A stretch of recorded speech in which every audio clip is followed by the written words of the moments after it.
and said, here's the skills we need, here's the kind of the education level we need and stuff, and force it to be more legal. I mean, but for Trump to say, this is the dumbest thing I've ever heard in my entire life, we're going to deport 11 million people. How do you find them?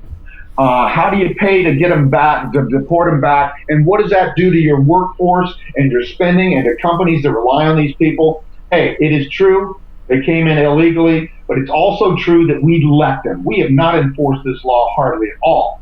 So we should start enforcing it now if we want to. But if you let people come in and don't penalize the employers or the immigrants, you're kind of saying this is okay. It's like if you said, hey, pot's illegal, but if we pull you over, we're not going to, penalize you. We're just going to give you a warning, sort of thing. So we let this happen. So we should change policies now, make it more legal. We should find a way that these people can legalize themselves within some reasonable time frame, like 2 years. But to deport them back to Mexico would be the biggest disaster in history. We would have a recession on that alone.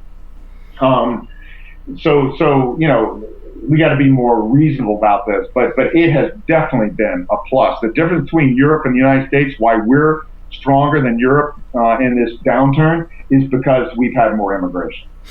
Harry, in closing, let's talk some numbers for people just to get an idea. A year from now, is the Dow closer to 10,000 or 15,000 where we are? Gold. If it's silver, that's a very popular topic for anybody who's investing in precious metals. Silver, because of the gold ratio, is so out of whack, and the silver, supply is more consumed because it is an industrial metal as well as a precious metal. So if we could just talk some numbers, looking 3 months out, 12 months out, whatever you're comfortable with, as far as your forecasts look, and sharing with us, what does silver, gold, the Dow, oil look like in a year from now? Okay, I mean, we're looking at a broader downturn that goes into the early part of the next decade, early 2020s, including commodities, real estate, stocks, everything. But we see the worst correction hitting between now and early 2017. Stocks, again, have made higher highs on each bubble and then lower lows. We've got a megaphone pattern that gives us a target on the Dow by late 2016, early 2017. Let's call it about a year and a half from now, 5,800 to 6,000 roughly. So that's a big drop, 68%. So we'll be closer to 10,000 in the next year, and ultimately I think we're going to go below 6,000 before we get the next bounce. And ultimately I think the Dow is going to go to 3,000 to 4,000 down the road. Gold, we've been saying for a long time, we got people out on our newsletter in late April of 2011 told them to sell gold and silver right when silver was at its all-time high of $48, retesting the 1980 top. I think gold's going to end up within the next year and a half, same time frame, by early 2017 at $700, give or take, and then ultimately down the road in early 2020 as low as 250 to 400. Oil is going to be we've been predicting it'll hit 30 to 32 this year, literally in the next few months, and ultimately $8 to $20 down the road. So again, we're seeing everything go down. Real estate is going to take another slide bigger than we saw between 2006 and 2012, probably down at least 40% on average. And of course, that's going to be way more in California and way less in Omaha. Texas is going to be in between because Texas did not bubble much the first time, but because of this fracking revolution, Texas did bubble more on this rebound. So even Texas is going to feel it more. So basically everything down. And again, it's a once in a generation downturn. It's going to last several years, and it's a once in a lifetime deflationary, what I call a reset of the financial system. Debt being washed out, financial assets coming from bubbles back down to reality. Harry, what is the best actions for people to take right now? The best thing simply is to convert your assets to cash or cash flow generating streams of income so that you have money, you have dollars when everything goes down. Really, cash is king. So safe short-term bonds. If you're going to invest in anything, buy the ETF, UUP, something like that follows the dollar. The dollar is the safe haven. Not like the gold bugs say. The dollar is not going to zero. We may not be doing the right things monetarily, but we're the best house in a bad neighborhood, and we'll continue to be.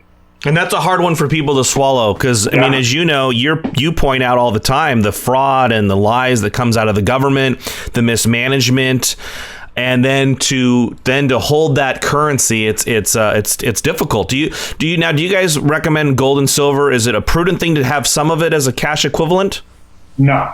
The one thing I would have just for barter is maybe some silver coins. I would not want gold. What are you going to do with a Krugerrand? You're going to walk into a 7-Eleven and hand them a Krugerrand to get a loaf of bread? It's not going to happen. No, gold and silver trade with the commodity cycle. They always have. Commodities peaked in 1980 and crashed. So did gold and silver. Gold and silver are crashing again with the commodity cycle. And, the biggest demand for gold comes from places like China and India. They're slowing down. So no, I don't like gold and silver. Gold and silver, people say they're a crisis hedge. The truth is, and I've tracked it, gold and silver correlate, especially gold, with inflation. That's the biggest single trend, and we're in a deflationary time, so gold's going to continue to go down, and silver as well. Silver's down twice as much as gold. Silver's been down like 80% from the top. Yeah, final thought, Harry, before we let you go. We really appreciate your time, by the way. And, a lot of my subscribers, have been emailing me, and even it's even touched like my personal life. People are talking about a lot of these September. I guess there's some religious holidays. There's a lot of different things going on in September. Have you discussed this with anybody, or do you have any thoughts on? I think it's I want to say Shemitah and a bunch of things happening around the 15th and the 23rd, and then people say Martin Armstrong's theory. His cycles are predicting a crash. It's a lot of things coming in September. Do you have any comments or support to back up any of these things happening? Well, I've heard that guy, Jonathan somebody Khan or something on the Shemitah thing. All I know is we do have a 7-year cycle. If you go back 7 years, 2001, and 1987, you go back for decades, you'll see, something go wrong in the stock market's economy every 7 years. So I think there's something that we also have a 2-year cycle. The 7-year cycle hits this year into late 2015, and the 2-year cycle follows it into late 2016. So that's one reason among some other patterns we have in stocks that we're suggesting that, the worst crash is likely to happen between late 2015 and early 2017. So that's, I think there is something to that. But, you also see, we've had stock tops, 2000, 2007, and now 2015, about 7 to 8 years apart, and then bigger crashes. So higher highs, lower lows. So yes, the final thing real quickly is that September does tend to be the worst month for stocks. But the truth is that's hiding the fact that stocks tend to start to go down in mid-August and bottom in October and then turn around. So August and October are worse than people think.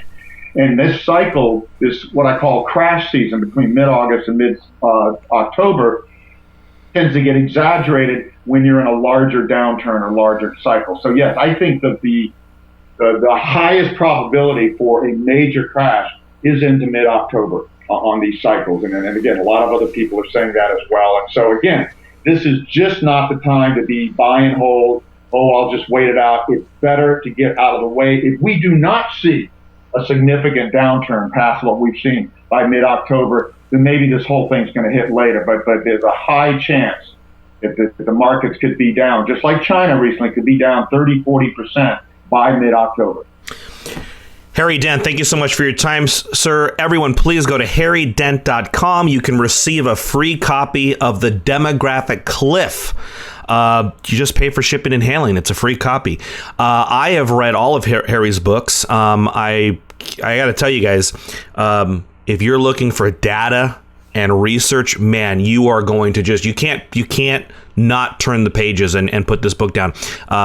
It's going to be a great read. I strongly recommend everybody check out harrydent.com and get that free copy of The Demographic Cliff. Harry, thank you so much for your time. Please let us, hopefully we can talk to you in a few months here. Okay, thank you.